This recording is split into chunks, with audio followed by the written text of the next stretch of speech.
ಭ್ರಷ್ಟ ಕಂದಾಯ ನಿರೀಕ್ಷಕ ಮಂಜುನಾಥ್ ಅಮಾನತು. ಕ್ರಿಮಿನಲ್ ಕೇಸ್ ಹಾಕಿ ಜೈಲಿಗಟ್ಟಿ ಎಂದ ಸ್ನೇಹಮಯಿ ಕೃಷ್ಣ. ರಮ್ಮನಹಳ್ಳಿ ಪಟ್ಟಣ ಪಂಚಾಯಿತಿಯ ಕಂದಾಯ ನಿರೀಕ್ಷಕ ಮಂಜುನಾಥ್ ಅವರನ್ನು ಸೇವೆಯಿಂದ ಅಮಾನತು ಮಾಡಲಾಗಿದೆ. ಪೌರಾಡಳಿತ ನಿರ್ದೇಶನಾಲಯ ಈ ಕುರಿತು ಆದೇಶ ಹೊರಡಿಸಿದೆ.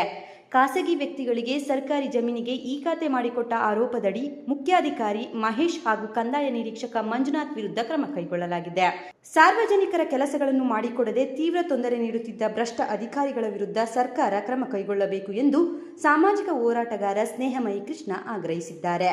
ಮುಖ್ಯಾಧಿಕಾರಿ ಮಹೇಶ್ ವಿರುದ್ಧವೂ ಕ್ರಮ ಕೈಗೊಳ್ಳುವಂತೆ ಪೌರಾಡಳಿತ ನಿರ್ದೇಶನಾಲಯ ಸರ್ಕಾರಕ್ಕೆ ಶಿಫಾರಸು ಮಾಡಿದೆ. ಸರ್ಕಾರಿ ಜಮೀನು ಕಬಳಿಸಲು ಸಹಕರಿಸಿರುವ ಇಬ್ಬರು ವಿರುದ್ಧ ಕ್ರಿಮಿನಲ್ ದೂರು ದಾಖಲಿಸಿ ಬಂಧಿಸಬೇಕು. ಅಧಿಕಾರಿಗಳು ಕ್ರಮ ಕೈಗೊಳ್ಳದಿದ್ದರೆ ನಾನೇ ದೂರು ದಾಖಲಿಸುತ್ತೇನೆ ಎಂದು ಸ್ನೇಹಮಯಿ ಕೃಷ್ಣ ಎಚ್ಚರಿಕೆ ನೀಡಿದ್ದಾರೆ. ಸಂವಿಧಾನ ಶಿಲ್ಪಿ ಡಾಕ್ಟರ್ BR ಅಂಬೇಡ್ಕರ್ ಅವರು ಪ್ರಜಾಪ್ರಭುತ್ವ ವ್ಯವಸ್ಥೆಯಲ್ಲಿ ಪ್ರಜೆಗಳು ಪ್ರಶ್ನೆ ಮಾಡಿದರೆ ವ್ಯವಸ್ಥೆಯಲ್ಲಿ ಬದಲಾವಣೆ ಬರಲ್ಲ ಅಂತ ಹೇಳಿದರು. ಅದಕ್ಕೆ ಪೂರಕವಾಗಿ ಪ್ರಜೆಗಳು ಪ್ರಶ್ನೆ ಮಾಡಿದ್ರೆ ಯಾವ ರೀತಿಯ ಬದಲಾವಣೆ ಆಗುತ್ತೆ ಅನ್ನೋದಕ್ಕೆ ರಮ್ಮನಹಳ್ಳಿಯ ಪಟ್ಟಣ ಪಂಚಾಯತಿಯಲ್ಲಿ ನಡೆದಿರ್ತಕ್ಕಂಥ ಒಂದು ಘಟನೆ ಸಾಕ್ಷಿ.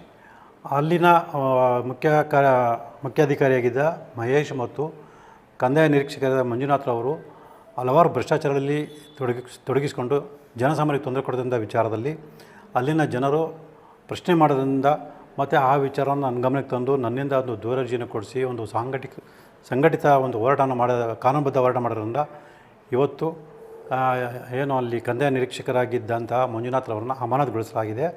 ಮತ್ತು ಮಹೇಶ್ ಅವ್ರನ್ನ ಅಮಾನತುಗೊಳಿಸೋಕ್ಕೆ ಸರ್ಕಾರಕ್ಕೆ ಒಂದು ವರದಿಯನ್ನು ಕೂಡ ಸಲ್ಲಿಸಲಾಗಿದೆ. ಸೊ ಇದು ಪ್ರಜಾಪ್ರಭುತ್ವ ವ್ಯವಸ್ಥೆಯಲ್ಲಿ ಪ್ರಜೆಗಳಿರ್ತಕ್ಕಂಥ ಒಂದು ಶಕ್ತಿಯನ್ನು ತೋರಿಸುತ್ತೆ ಅಂತ ಹೇಳ್ಬೋದು.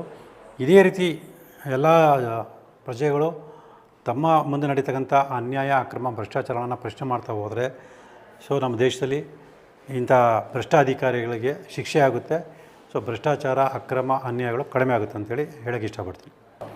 ಮತ್ತು ಇಲ್ಲಿ ಸರ್ಕಾರಕ್ಕೆ ನಾನು ಗಮನಕ್ಕೆ ತರೋದೇನೆಂದರೆ ಅವ್ರನ್ನ ಬರೀ ಅಮಾನತುಗೊಳಿಸೋದಷ್ಟೇ ಅಲ್ಲ, ಅಥವಾ ಇಲಾಖೆ ವಿಚಾರಣೆ ನಡೆಸಿ ಬರೀ ಇಲಾಖೆ ಪ್ರಕ್ರಿಯೆ ನಡೆಸೋದಷ್ಟೇ ಅಲ್ಲ. ಸೊ ಸರ್ಕಾರಿ ಆಸ್ತಿಯನ್ನು ಕಬಳಿಸೋಕ್ಕೋಸ್ಕರ ಇವರು ತಮ್ಮ ಅಧಿಕಾರವನ್ನು ದುರ್ಬಳಕೆ ಮಾಡಿಕೊಂಡು ಸುಳ್ಳು ದಾಖಲಾತಿಯನ್ನು ಸೃಷ್ಟಿ ಮಾಡೋದ್ರಿಂದ ಸೊ ಇವ್ರ ಮೇಲೆ ಸಂಬಂಧಪಟ್ಟ ಪೊಲೀಸ್ ಠಾಣೆಯಲ್ಲಿ ಕ್ರಿಮಿನಲ್ ಮೊಕದ್ದಮೆ ದಾಖಲು ಮಾಡಿ ಸೊ ಕಾರಾಗೃಹಕ್ಕೆ ಕಳಿಸುವಂಥ, ಅಂದರೆ ಶಿಕ್ಷೆ ಕೊಡಿಸುವಂಥ ಕೆಲಸವನ್ನು ಮಾಡಬೇಕು. ಸೊ ಇದ್ರ ಬಗ್ಗೆ ಅಧಿಕಾರಿಗಳು ಕೂಡ ಗಮನ ಹರಿಸ್ತಾರೆ ಅಂತೇಳಿ ಸೊ ನಾನು ನಿರೀಕ್ಷೆ ಮಾಡಿದ್ದೀನಿ.